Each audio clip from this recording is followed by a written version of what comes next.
Okay, quick. Think of a bully. A bully from any movie or any TV show that you've ever seen. Got one? Okay, no changing. Now, did you ever see your bully use the internet?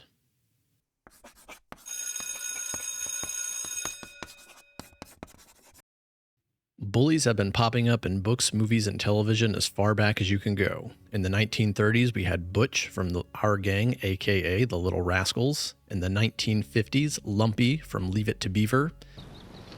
Don't call me Lumpy. My name is Rutherford. All the big kids call you Lumpy Lumpy. In the 70s, Johnny Lawrence from Karate Kid and Biff Tannen from Back to the Future.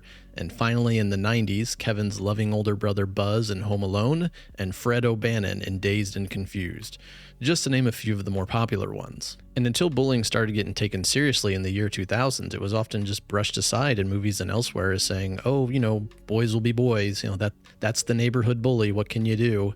Or sometimes treated as a rite of passage. It's something that the characters had to go through, like Daniel in Karate Kid, the expectation was, well, just learn karate, then you can beat up your bully in a sanctioned tournament and that'll solve the problem. Or Marty McFly, just, learn how to time travel, use the DeLorean, then you can go back in time and get the one up on Biff Tannen, that'll solve your problems. And, in both cases, I think maybe just a little unrealistic expectation for teenage boys to try and meet to deal with their bullying problems. So as great as some of these movies are and as memorable as the characters may be in them, it has created two particular problems when it comes to bullying.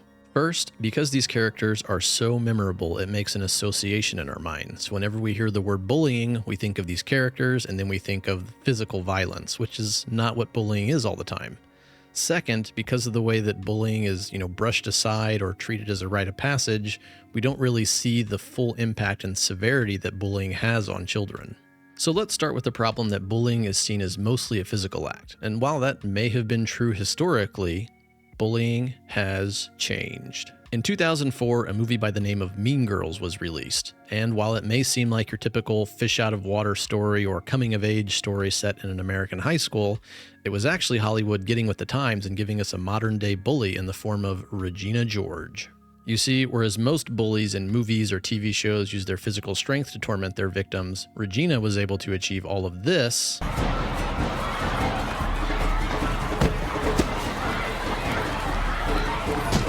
without ever throwing a single punch. One time, she punched me in the face. It was awesome. Okay, maybe just one punch.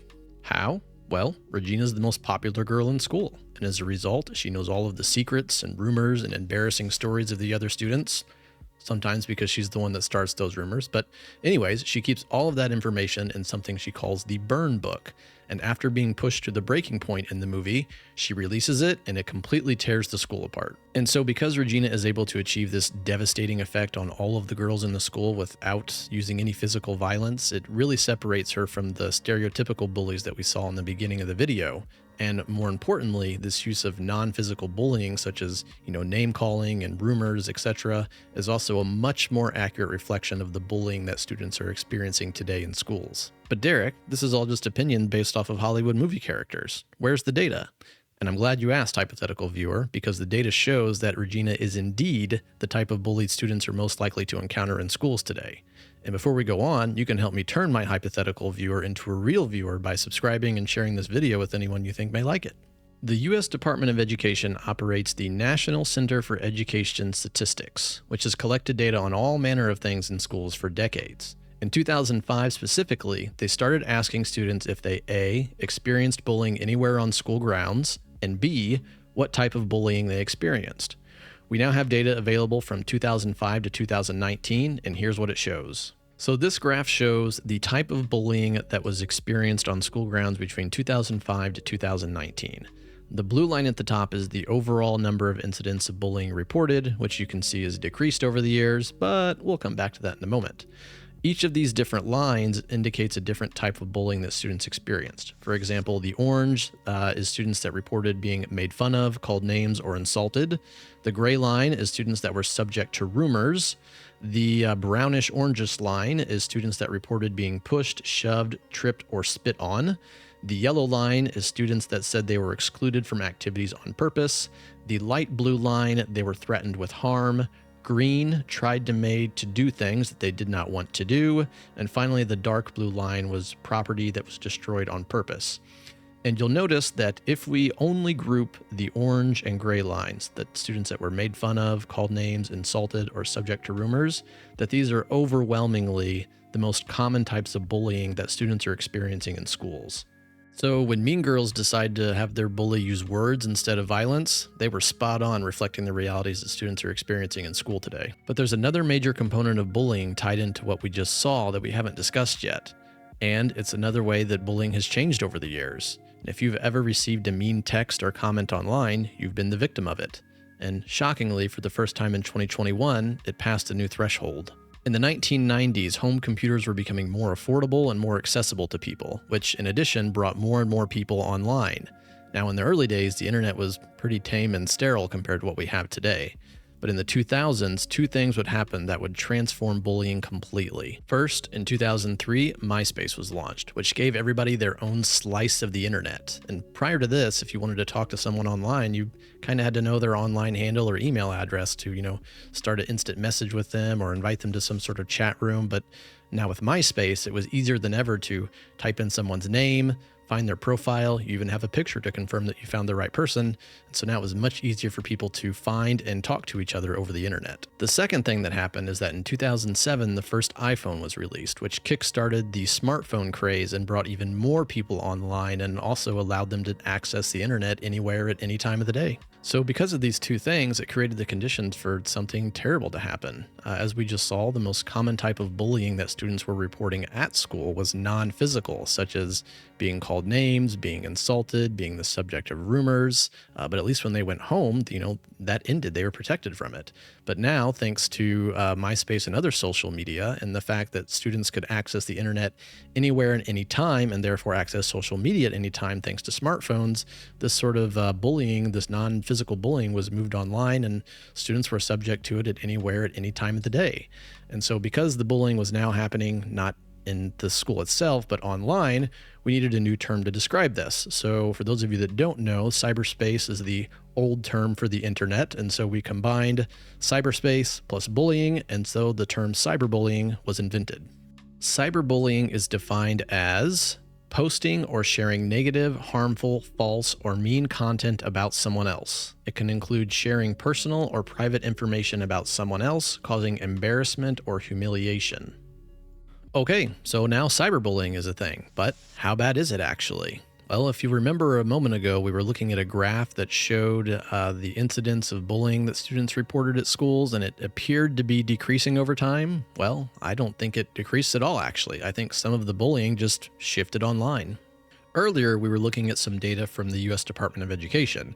Well, it so happens that the CDC also administers the Youth Risk Behavior Survey, which includes data on drugs, bullying, violence, and more in schools. The most recent version was published in 2021, and the data is quite alarming. So as you can see here, since data was first collected and published in 2011, cyberbullying has been a consistent additional form of bullying that students have had to deal with in schools on top of the in-school bullying that we looked at earlier. And for the first time ever in 2021, cyberbullying overtook in-person bullying. And although COVID may have impacted these numbers somewhat, this data was collected in 2021 after most schools had resumed fully in-person learning in the United States. But even if we see with the next year's data collection that in-person bullying is again more prevalent than cyberbullying, it still tells us two very important things. First, this shows us that bullying overall hasn't decreased since students are now dealing with cyberbullying in addition to the in-person bullying. Second, since cyberbullying can only be non-physical like name-calling, insults, spreading rumors, it further widens the gap between the amount of physical and non-physical bullying that students are experiencing in school and further reinforces just how outdated the stereotype of a bully we talked about in the beginning of this video is. And speaking of bullies, remember that Mean Girls released in 2004, just 1 year after the launch of MySpace, but before the internet really exploded in terms of popularity. And so when the movie was re-released as a musical later on, they heavily incorporated social media into the plot and the story. So it just goes to show you that even the most accurate portrayal of bullying in schools when it was released in 2004 was already severely outdated just a few years later, thanks to the prevalence of the internet and the invention of cyberbullying. So as I mentioned in the beginning of this video, the stereotypical portrayal of bullying has created two major problems. The first one we looked at was, that bullying is considered primarily physical, when in fact we saw is the opposite. It was nonverbal bullying that's predominantly happening in schools. And the second, that bullying didn't really get treated all that serious. It was maybe just hand waved away as saying, oh, boys will be boys, ignore what those girls are saying. You don't want to be friends with those kids anyways, or treated as some sort of rite of passage or character growth that had to be undertaken, when in fact, bullying has very severe consequences on students, which is what we're going to look at now. And fair warning, we have to tackle some very difficult topics in order to do so. And so while people were aware that bullying was happening, unfortunately, it would take the tragic school shooting at Columbine High School in 1999 to draw real attention to the ramifications that it was having on students. And shortly after, states started passing anti-bullying laws, but as we know from other walks of life, simply passing a law to make something illegal doesn't stop it from happening. And as schools were finally starting to acknowledge the ramifications that bullying was having on students in the early 2000s, cyberbullying started and completely caught schools off guard with just how quickly it spread and again, how seriously it was affecting the mental health of students. In 2007, 13-year-old Megan Meyer was the victim of cyberbullying plot that involved multiple people creating a fake MySpace account, connecting with Megan, establishing a friendship, and then ruthlessly taunting her to the point that she committed suicide. Legislation to combat cyberbullying was quick to follow, but it was, sadly, too late and did little to stop further incidents.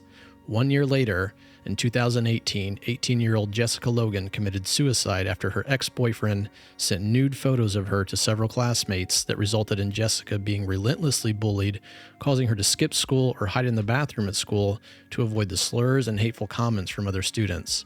In 2009, another 13-year-old girl, Hope Sitwell, had a nude photo of her leaked and her classmates used it to bully her. Her friends reported having to make a human wall around Hope as she walked through the school to protect her from other students pushing her or hitting her. Students at the school didn't shy away from cyberbullying Hope either and left hurtful comments on the Shield Middle School burn book and started a Hope hater page. It eventually became too much and Hope committed suicide. And if these sad anecdotes weren't enough already, the CDC survey I showed you earlier has even harder data to look at. So as you can see, between 2011 and 2021, the number of students that experienced persistent feelings of sadness or hopelessness, students that seriously considered attempting suicide, made a suicide plan, or attempted suicide have all increased over the last decade. If this wasn't bad enough, the CDC reports that the second leading cause of death for students between the ages of 10 and 14 is suicide. So now that you know the real face of bullying and the real consequences it can have, what do? Well, the first is dispelling this notion that bullying is a primarily physical act of big kids beating up small kids, and second, that bullying isn't something that needs all that serious of attention. Second, get educated. The U.S. Department of Health and Human Services has created stopbullying.gov to help parents, teachers, and students address bullying. For parents and teachers, it's important to learn the warning signs and learn what to do if a student is being bullied. Lastly, let students know that they can get help.